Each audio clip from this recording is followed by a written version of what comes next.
particular a la Fundación Friedrich Ebert.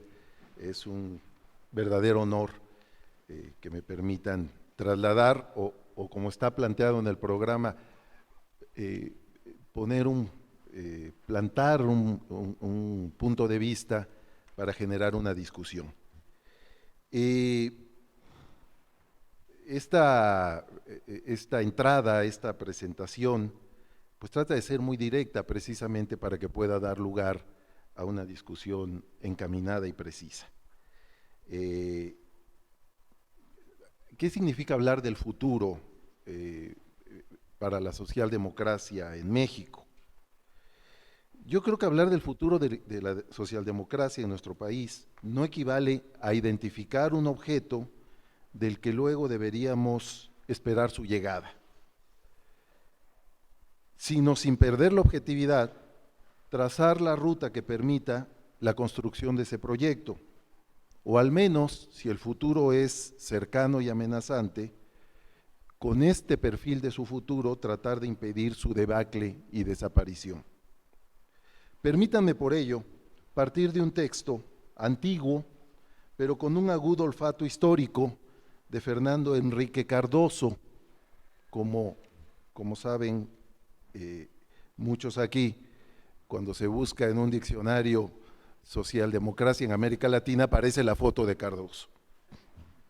Cardoso sostenía en 1992, en un texto que se llama precisamente Desafíos de la socialdemocracia en América Latina, sostenía que la construcción de un socialismo democrático en los países de nuestra región no solo debe, y lo cito, no solo debe hacer una crítica tanto del liberalismo que se restringe a deificar al mercado como del socialismo bolchevique, sino que necesita ajustar sus cuentas con una tradición política que le es desfavorable, y la nombra la tradición nacional populista. Veía a esta, además, como el principal obstáculo para el socialismo democrático.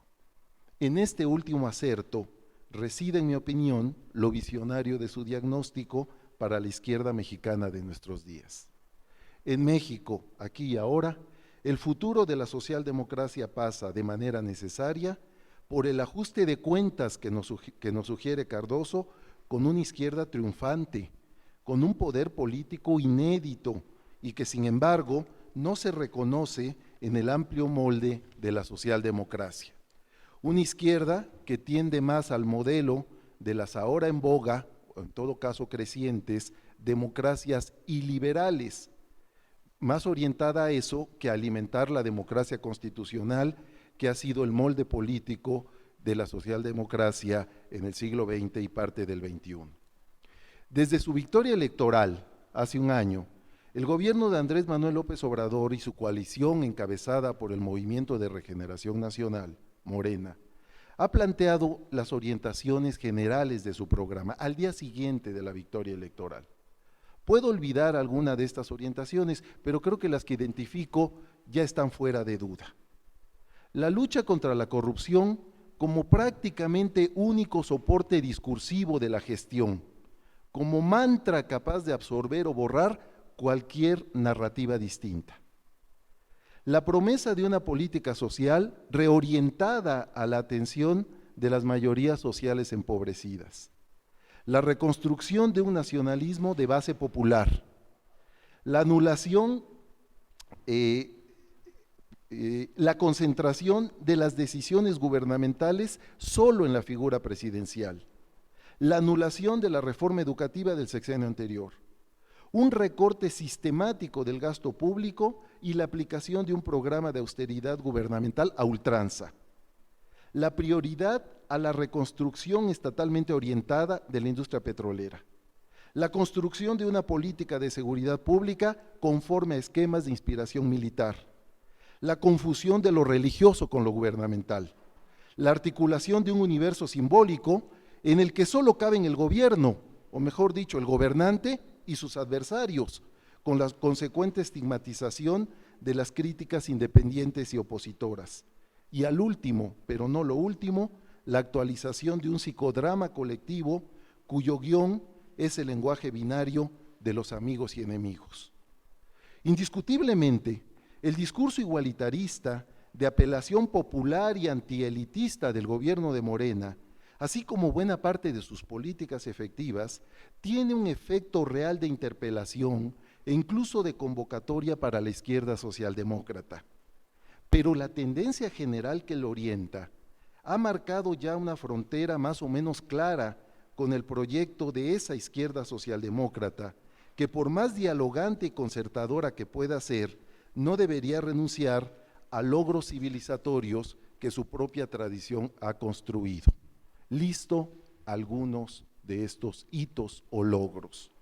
El compromiso con una nítida democracia representativa y sus instituciones garantes. El alineamiento con un genuino Estado de Derecho, o al menos con el intento de construirlo, como marco de regulación de la interacción ciudadana y de la búsqueda de la necesaria seguridad pública. El compromiso con los derechos humanos y en especial con el sistema de libertades modernas, entre las que las de opinión y prensa juegan un papel destacado. La defensa de la laicidad e incluso la prioridad dada al diálogo civilizado entre la pluralidad política, ideológica, cultural y moral que caracteriza a nuestra sociedad. Y sobre todo, la defensa de una política social estructural, capaz de garantizar derechos sociales universales y construir alguna versión fuerte del estado de bienestar. En un texto mío que se publica estos días gracias a la Fundación Ebert, Hay futuro para la socialdemocracia, 15 tesis para construirlo, identifico en efecto 15 ámbitos en los que se juega la construcción de un proyecto socialdemócrata viable para nuestro país y sobre todo señalo los contrastes que esta construcción tiene con el nacionalpopulismo y con el conservadurismo.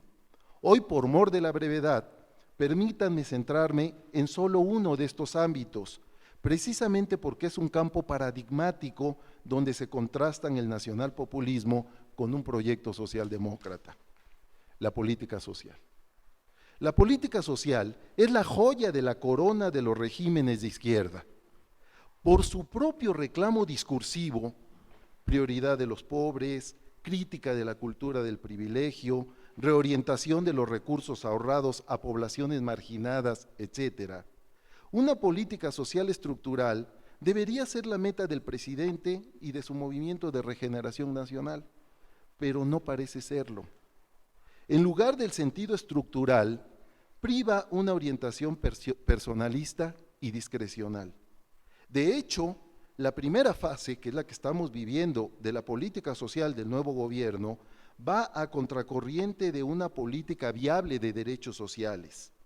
La diferencia más clara entre la política social puesta en marcha y una política distributiva reside en que tanto desde el punto de vista del desarrollo de capacidades como el del ejercicio de titularidades o derechos para las poblaciones subalternas, la primera política niega a la segunda. La historia del Estado social, en sus versiones más exitosas como la del Estado de Bienestar, nos muestra que una agenda social funciona cuando tiene como ejes una política sistemática y articulada de distribución de la renta, la transformación del sistema fiscal para hacerlo más exigente con los grandes capitales, la construcción o fortalecimiento de instituciones garantes de derechos como la educación y la salud públicas, lo que se conoce como política social estructural precisamente, y el desarrollo de programas específicos para la atención de grupos cuya situación requiere intervenciones especialmente diseñadas, como en los casos de las poblaciones indígenas, las personas con discapacidad, las niñas y niños en situación de desventaja o las mujeres en situación de riesgo por violencia o pobreza, o por las dos. Además, ahora sabemos que esta batería de políticas solo funciona si se envuelve en una poderosa política antidiscriminatoria, capaz de reducir las condiciones estructurales de desigualdad de trato que se mezcla con la carencia económica para abismar a la carencia económica y potenciarla. Frente a esta compleja batería de procesos institucionales que pueden situar a una sociedad, de hecho lo han hecho históricamente, situar a la sociedad en una tendencia a cerrar sus propias brechas de desigualdad, el gobierno ha optado por una política social monocolor, definida por mecanismos de reparto directo y por la monetarización de los bienes sociales. Los programas centrales de esa política no son redistributivos, sino de entrega directa de dinero. Los llamados programas integrales del bienestar no suponen ni una alteración del esquema fiscal ni una redistribución de la renta nacional, sino solo incremento de la capacidad de consumo. Jóvenes construyendo el futuro, las becas Benito Juárez para estudiantes de bajos recursos económicos, las pensiones para el bienestar dirigida a personas mayores de 68 años y las becas de apoyo a personas con discapacidad tienen todas un rasgo común: reparten dinero a la vez que desinstitucionalizan la política de derechos sociales. En una sociedad con el agudo nivel de privación económica que registra México, el reparto económico directo no es un absurdo. Tampoco para la socialdemocracia la renta básica es su enemigo.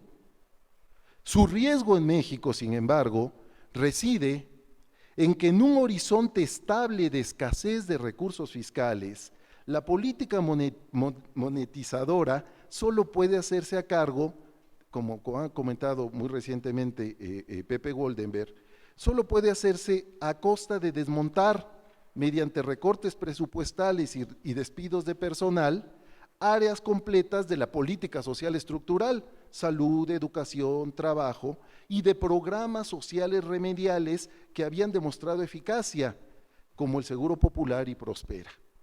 Lo objetable del diseño ahora dominante de la política social es que pretende estructural a lo que es complementario, cuando la renta básica, bien entendida, es complementaria de la política social estructural. Todo régimen quiere construir sus propias condiciones de reproductibilidad política a través de la formación de un público que se sienta atendido en sus necesidades. El problema es que la vía del reparto monetario bloquea en los hechos la del desarrollo de capacidades básicas y derechos, y al final debilita la propia capacidad niveladora del Estado. Todavía, desde luego, se puede reorientar la vocación, la genuina vocación social de este gobierno.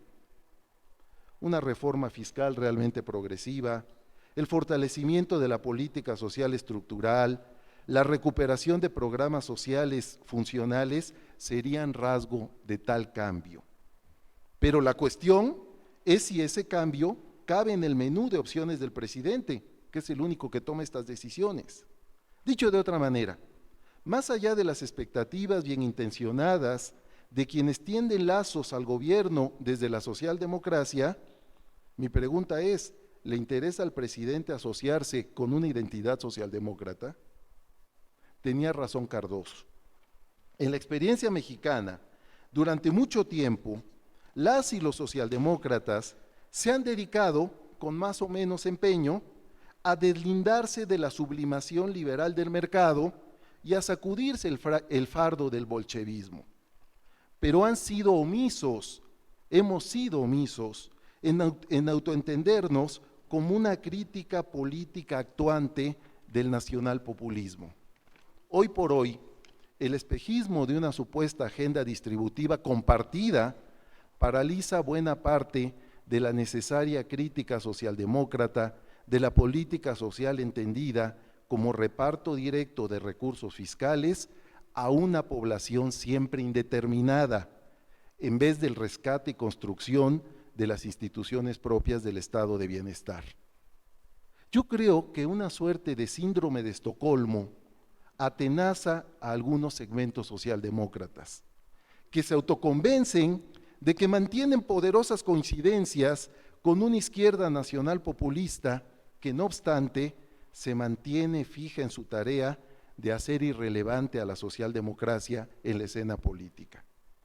Solo una distinción clara y notoria de la socialdemocracia con la política clientelar y paradójicamente neoliberal y contraria a las instituciones del bienestar podría ofrecerle a la ciudadanía la evidencia de que en la izquierda se puede fraguar una alternativa responsable, de vocación igualitaria, aliada de las libertades públicas y portadora de un proyecto de sociedad que no se agota en la nostalgia por un pasado dorado que nunca existió, y menos aún en el culto y obediencia a la personalidad de un líder carismático. Hoy, por lo pronto, en las calles solo marcha la derecha. Gracias.